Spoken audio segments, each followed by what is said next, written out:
আসসালামু আলাইকুম। অবিরাম বাংলা সংবাদে সবাইকে স্বাগত জানাচ্ছি। আমি শান্তা ইসলাম। শুরুতেই বিআরবি কেবলস সংবাদ শিরোনাম। ফ্যাসিবাদী সরকার দলে টানতে না পেরে শীর্ষ সন্ত্রাসীর তকমা দিয়ে জেলবন্দি করে রাখে, দাবি সুইডেন আসলামের। বাকি জীবন কাটাতে চান মানবতার সেবায়। 18 দিন পর লন্ডন ক্লিনিক থেকে তারেক রহমানের বাসায় ফিরলেন বেগম খালেদা জিয়া। বাড়ি থেকেই চলবে চিকিৎসা, জানালেন তার ব্যক্তিগত চিকিৎসক।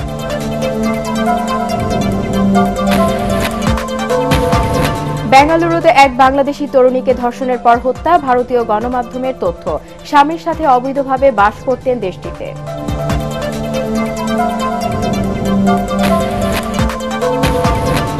এবং সাভারে কোনোভাবেই থামানো যাচ্ছে না অবৈধ অটোরিকশার দৌরাত্ম্য, বেপরোয়া চলাচলে মহাসড়কে বেড়েছে দুর্ঘটনা।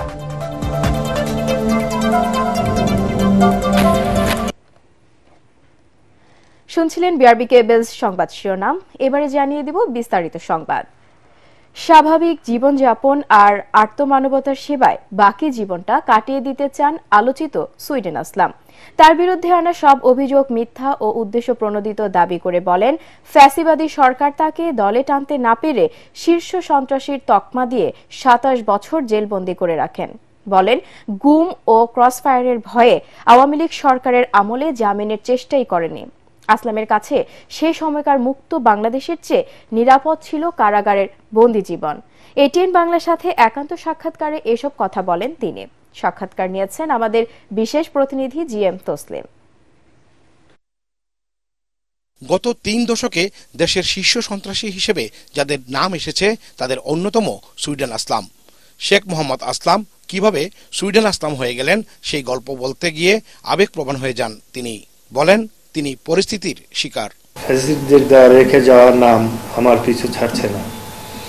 বর্তমান অন্তর্বর্তী সরকার আমলে আমি বিভিন্ন মাধ্যমে জানতে পেরেছি যে এলাকার কোনো বিশৃঙ্খলা, চাঁদাবাজি ও জবরদখলের ঘটনা ঘটলে একটি স্বার্থন্বেষী মহল সবকিছুতেই আমার নাম জড়ানোর অপচেষ্টা করছে। আমি এর তীব্র প্রতিবাদ জানাচ্ছি। আমি কোনো রকম চাঁদাবাজি ও অন্যায় কাজের সাথে জড়িত না। আমি আমার নাম ব্যবহার করে কোনো ব্যক্তি কোনো ধরনের অপকর্ম করে তাকে আইনের আওতায় তুলে দিন। 27 বছর কারাগারে কেটেছে আসলামের। এখন তার বয়স 62 বছর। 5 আগস্ট হাসিনা সরকারের পতনের পর আদালতের মাধ্যমে জামিন পেয়েছেন তিনি। এখনও গালিব হত্যা মামলা বিচারাধীন। শেখ আসলাম বলেন, সে সময় তার কাছে কারাগারে ছিল নিরাপদ। আমার টিচার এবং আমি দুইজন কি একই সাথে হত্যা সংগঠিত করতে গেছি? নিশ্চয়ই না। শেখ হাসিনা সরকারের স্বরাষ্ট্রমন্ত্রী যিনি ছিলেন কামাল সাহেব, ওনার যে চাপ সেটা আমার বহন করার ক্ষমতা ছিল না। এই কারণে আমি আমার মামলাও মনে করেন যে শেষ করতে চাই না। বাইরেও আসার কোনো ইচ্ছা আমার ছিল না। তাহলে আমার নিশ্চিত মৃত্যু ছিল। তো সেটাকে অ্যাভয়েড করার জন্য আমি অপেক্ষা করতেছিলাম যাতে এই সরকারের পতন হলে যদি আল্লাহ একটা সুযোগ দেয়। 28 বছরের বিবাহিত জীবনে মাত্র 5 মাসের দাম্পত্য জীবন তার। নিঃসন্তান শেখ আসলাম বলেন, যা হারিয়েছেন তা নিয়ে আর আক্ষেপ নেই তার।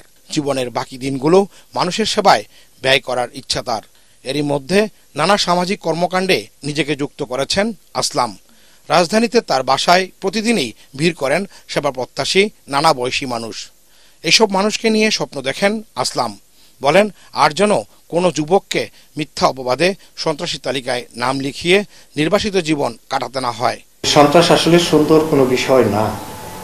তো আপনি কেন সন্ত্রাসকে গ্রহণ করবেন? নিশ্চয়ই সন্ত্রাসের চাইতে শান্তির পথে আপনি হাঁটেন, আপনি অনেক বেশি পপুলার, জনপ্রিয়তা পাবেন এবং ভালো মানুষ হিসেবে আখ্যায়িত হবেন। তাহলে ভালো মানুষের চাইতে একজন সন্ত্রাসী হওয়া খুব বেশি কি প্রয়োজন? মোটেই না। কারাগারে 27 বছরের অভিজ্ঞতা বর্ণনা করতে গিয়ে শেখ মোহাম্মদ আসলাম বলেন, বিশ্বের উন্নত দেশের কারাগার হয় সংশোধনাগার, আর বাংলাদেশের কারাগার ঠিক তার উল্টো। তাই সংস্কারের মাধ্যমে কারাগারগুলোকে সংশোধনাগারে রূপ দেওয়ার দাবি তার। GM Taslim, ATN Bangla, Dhaka.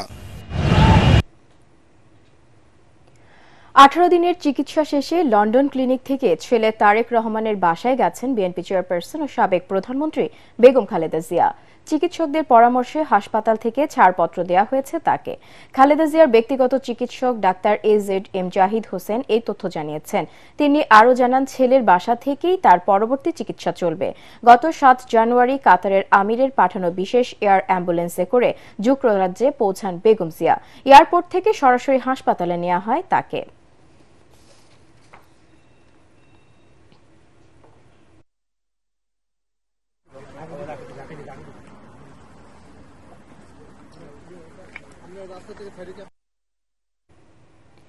বিগত 25 বছরে আওয়ামী লীগ 10,000 মুক্তিযোদ্ধা সহ 40,000 মানুষকে বিনা বিচারে হত্যা করেছে বলে দাবি করেছেন জামায়াতে ইসলামীর আমির ডাক্তার শফিকুর রহমান। শুক্রবার সন্ধ্যায় কাউনিয়ার মীরবাগ ডিগ্রি মহাবিদ্যালয় মাঠে জামায়াত আয়োজিত পথসভায় প্রধান অতিথির বক্তব্যে তিনি এ মন্তব্য করেন। তিনি আরও বলেন, মানুষ হত্যার পাশাপাশি দেশের সম্পদ লুটপাট করে বিদেশে পাচার করেছে আওয়ামী লীগ।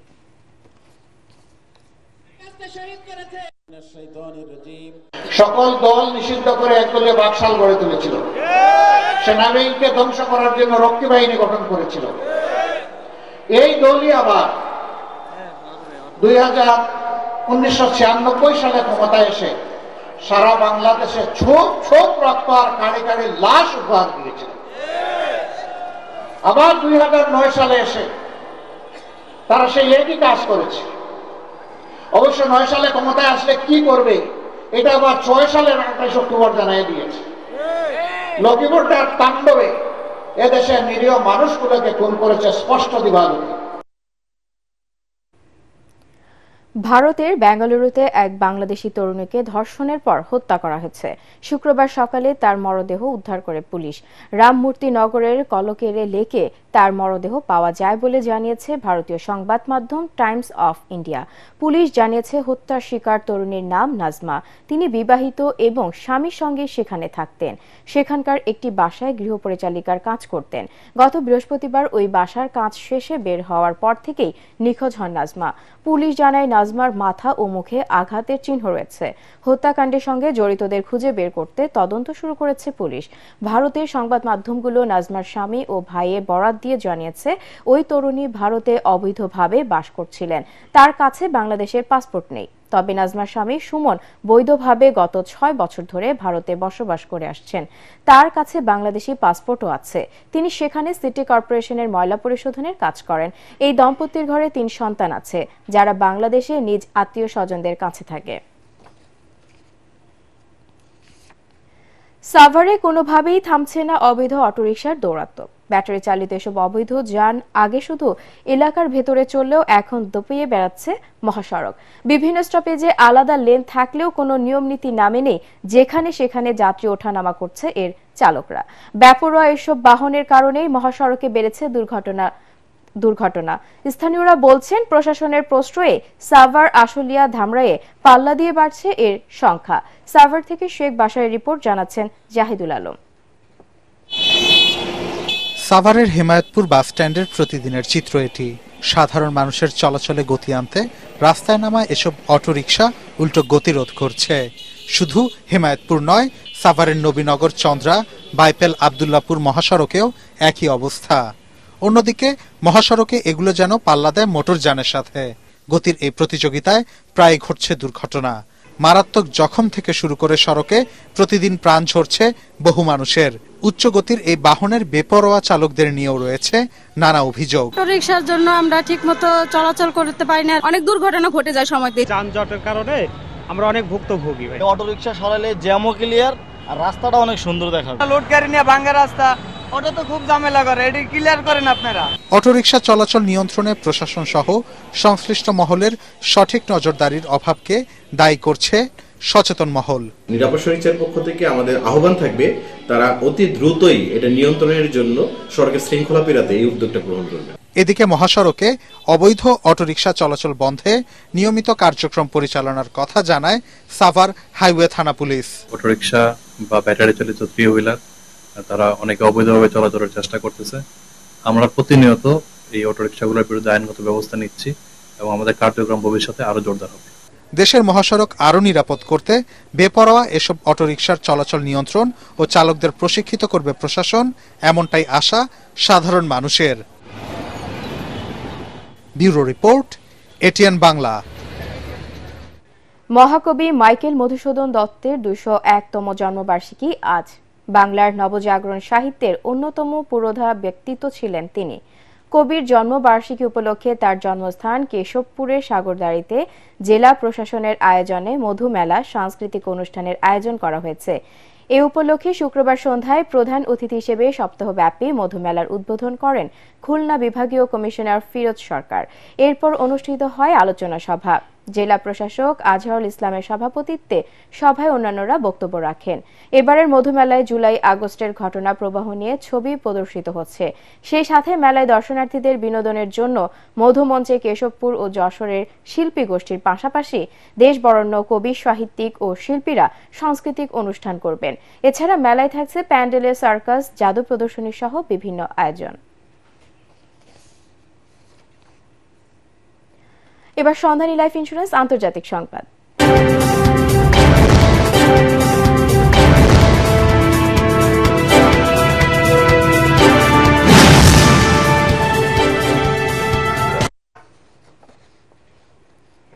রুশ প্রেসিডেন্ট ভ্লাদিমির পুতিন ও উত্তর কোরিয়ার নেতা কিম জং উনের সঙ্গে শিগগিরই বৈঠক করার ইচ্ছা প্রকাশ করেছেন যুক্তরাষ্ট্রের প্রেসিডেন্ট ডোনাল্ড ট্রাম্প। স্থানীয় সময় বৃহস্পতিবার ট্রাম্প বলেন, ইউক্রেনের সঙ্গে যুদ্ধ বন্ধে ও পারমাণবিক অস্ত্র নির্মূলে কাজ করতে তিনি দ্রুত পুতিনের সঙ্গে বৈঠক করবেন। সুইজারল্যান্ডের দাভোস শহরে ওয়ার্ল্ড ইকোনমিক ফোরামের চলমান সম্মেলনে এক ভিডিও বার্তায় ট্রাম্প বলেন, শিগগিরই রাশিয়ার প্রেসিডেন্টের সঙ্গে দেখা করে যুদ্ধবন্ধে কার্যকরী উদ্যোগ নেবেন তিনি। মার্কিন প্রেসিডেন্ট আরও বলেন, অর্থনীতির দৃষ্টিকোণ থেকে নয়, এই যুদ্ধে লাখ লাখ জীবন নষ্ট হচ্ছে, সে কারণে এই যুদ্ধবন্ধে আগ্রহী তিনি। এদিকে উত্তর কোরিয়ার নেতা কিম জং উনের সঙ্গেও বৈঠক করবেন বলে সম্প্রতি দেয়া এক সাক্ষাৎকারে জানান মার্কিন প্রেসিডেন্ট। এ সময় কিমকে স্মার্ট গাই বলে উল্লেখ করেন ডোনাল্ড ট্রাম্প।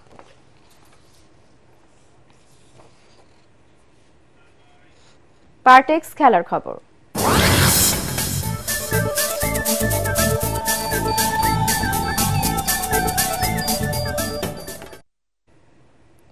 সিরিজের শেষ ওয়ানডেতে ওয়েস্ট ইন্ডিজের কাছে ৮ উইকেটে হেরেছে বাংলাদেশ নারী ক্রিকেট দল।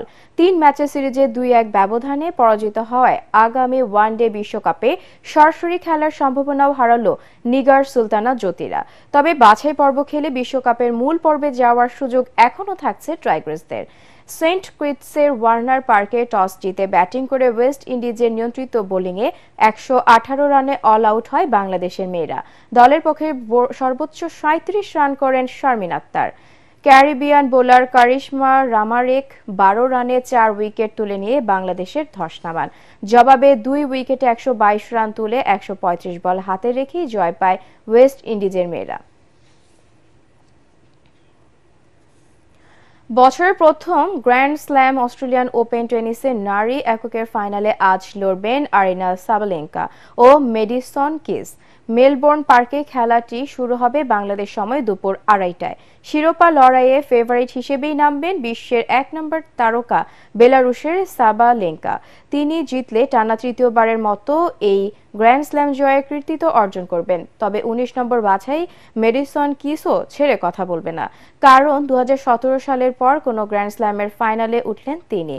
প্রথমবারের মতো অস্ট্রেলিয়ান ওপেনের ফাইনালে উঠে তাই জয়ের শেষ চেষ্টা যে করবেন কিস তা বলাই বাহুল্য।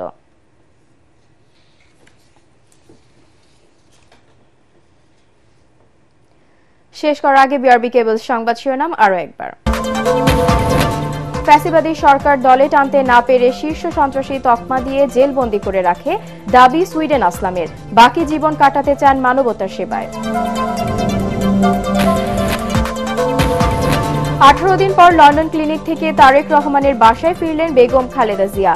বাড়ি থেকেই চলবে চিকিৎসা, জানালেন তার ব্যক্তিগত চিকিৎসক।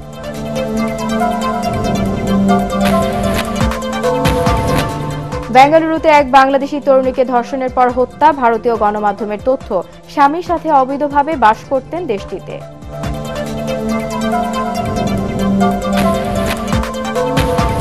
এবং সাভারে কোনোভাবেই থামানো যাচ্ছে না অবৈধ অটোরিকশার দৌরাত্ম্য, বেপরোয়া চলাচলের মহাসড়কে বেড়েছে দুর্ঘটনা।